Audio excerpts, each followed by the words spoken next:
It's day 18 of the federal government shutdown. It's now the third longest in U.S. history. No end in sight to this one. The Republican House Speaker Mike Johnson has once again shuttered the lower chamber for the upcoming week, instructing GOP lawmakers to stay in their home districts and out of Washington. It's been something of a rolling recess instituted by Speaker Johnson since September 19th, when the House passed its version of a short-term funding bill. House Republicans have been pretty much MIA since then. The shutdown impasse is centered around the expiring Affordable Care Act health subsidies.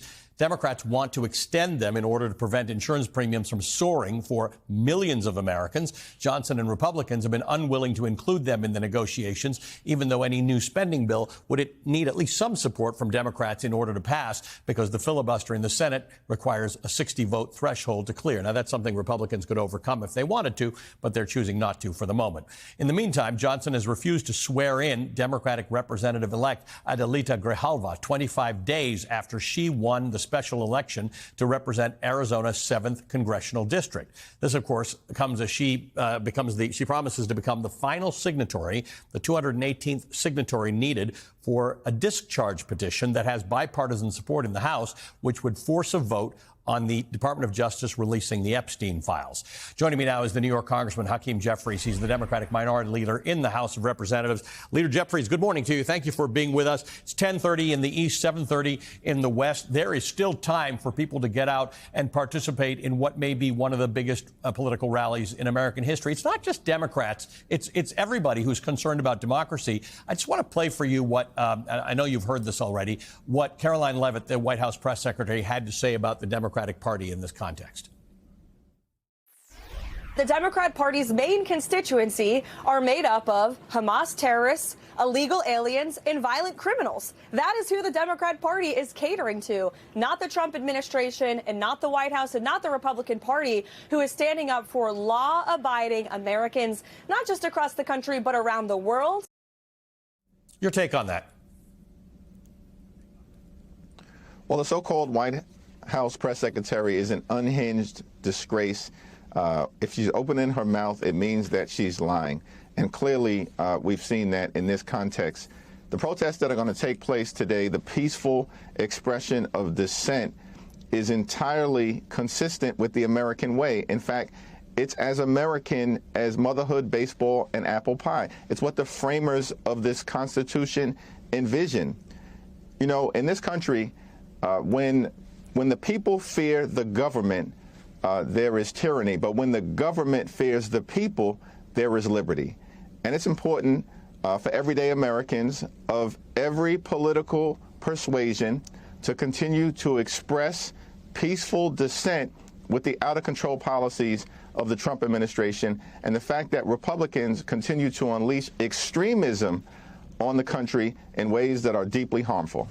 The Republicans have been pretty effective in their message discipline, where they decided to call this the Hate America rally, pro-Hamas, Antifa, and Marxist, and whatever else they've been using. What's your message to people about what these demonstrations should be?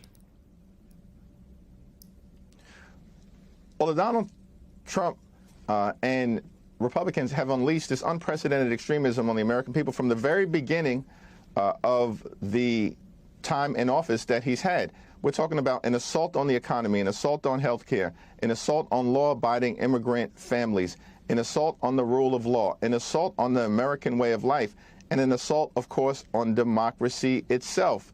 And so the American people, understandably, have decided to express in a way consistent with what patriotism means, dissent with these policies that actually aren't helping everyday Americans.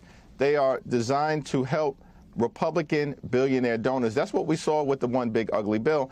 And now, of course, as we are in day 18 of the Trump Republican shutdown, Republicans have shown zero interest in reopening the government and zero interest in actually extending the Affordable Care Act tax credits, which is going to result in tens of millions of people experiencing dramatically increased health care premiums, co-pays, and deductibles. It's all consistent with a Trump administration that continues to hurt the American people and unleash cruelty, which apparently is the point of them being in office. Except a whole bunch of people with whom you don't normally agree, including Marjorie Taylor Greene, are saying that the phone calls that are coming into their offices are about healthcare costs rising and healthcare premiums rising. This is, in theory, going to hurt a whole lot of people in Donald Trump's base.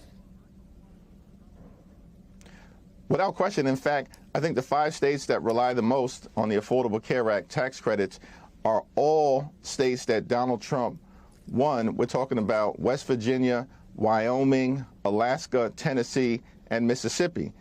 45% of the people who benefit from Affordable Care Act tax credits are Republicans, 35% are Democrats, and the rest are independents. So this is an American issue.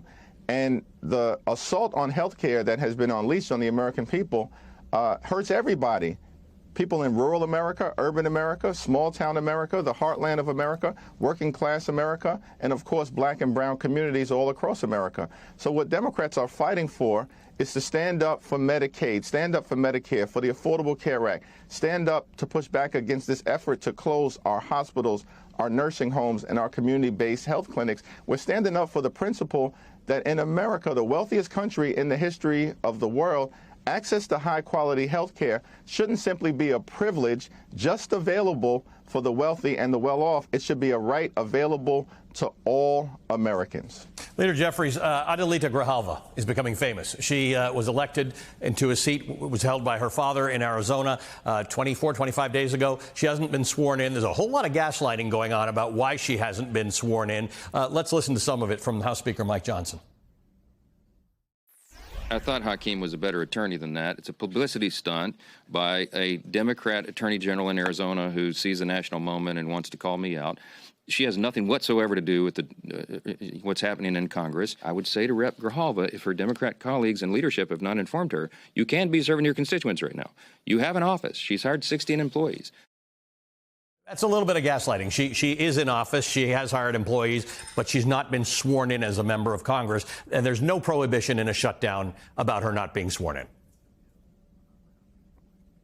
There's absolutely no prohibition. She should have been sworn in weeks ago. The fact that she hasn't been sworn in is a big tell. Mike Johnson and the Republicans clearly are trying to hide the Epstein files from the American people because they've been ordered to do so by their boss, Donald Trump.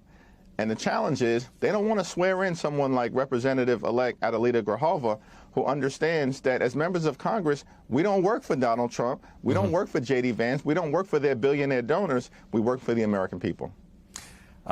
Leader Jeffries, good to see you. Thank you for joining us this morning. New York Congressman Hakeem Jeffries is the top Democrat in the House of Representatives.